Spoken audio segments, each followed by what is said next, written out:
What's up everyone? I hope you are well. So today we are going to react to Greta Thunberg, her first words after being released from the Israeli prisons. But before that, for those people who doesn't know how she got there, she was on the flotilla ships that were heading toward Gaza to deliver humanitarian aid, which is legal according to the international law. But they were intercepted by the IDF and they were kidnapped.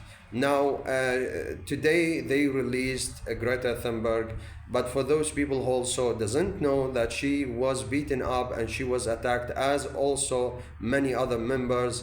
But anyway, let's watch together what she is going to say in this video. Leaders, so-called leaders who are supposed to represent me, who continue to fuel a genocide, death and destruction, they do not represent me. And this is a last resort, that this mission has to exist. It's a shame. It is a shame.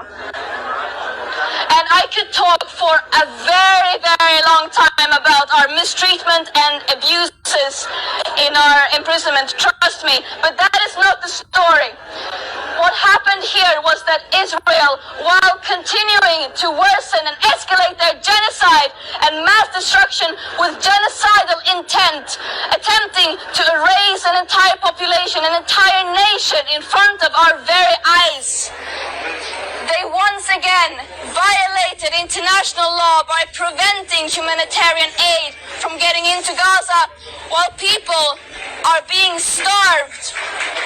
And we want to also emphasize that we do not only need humanitarian aid to enter Gaza, we need an end to the siege, we need an end to the occupation and the oppression.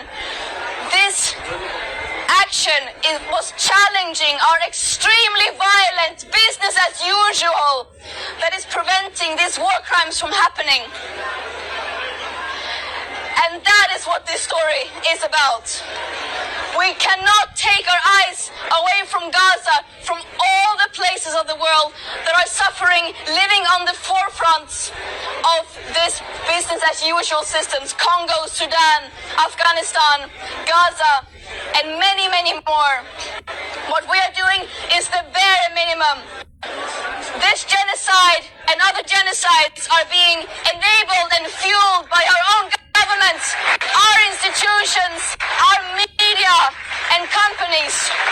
It is our responsibility to end that complicity. And I also... No, not heroes. No, we are doing the bare minimum. What we are doing is not in any way, no one has to come to the rescue of Palestinian people. What we are doing is hearing and acting upon their calls for people all over the world to take action and end our complicity, to use our privileges, our platforms to take a stance against this that is in every way unjustifiable. So there is a lot to learn from what she said in this video. I want to highlight one thing very important. Do not let your biases block your humanity. And what I mean by that, some people have biases only toward specific countries. Like for example, he has biases toward that country X, let me call it X country, but ignore Palestine, ignore Sudan, ignore other countries. Why? Because his biases or her biases does not want to speak about the oppression that's happening against those type of people.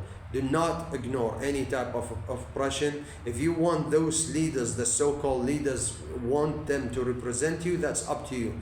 But the leaders who basically are complicit in any genocide or any evil or anything that have to do with harming people, I'm standing against it, and I represent myself and I represent what I stand for, and this is my values. So I stand against the oppression and the genocide that's happening in Palestine, in Sudan, and also I want to mention the people of the Uyghurs, the people of Burma, and all of those who basically suffered from genocides in the past, in the prison, and who knows in the future what other nations also will suffer from any level of oppression. I will condemn it and I will stand against it by the will of God. Do the same, be a better human being, share this video, and my name is Muhammad, and I see you by the will of God in the next video. I just want to say one last thing. Greta Thunberg and all of those who participated in the flotilla ships, you have my respect and love, and thank you very much for doing what you have done. Even if you did not achieve what you wanted to achieve, hopefully by the will of God you achieved it next time. And I see you in the next video, inshallah. Stay safe. Peace.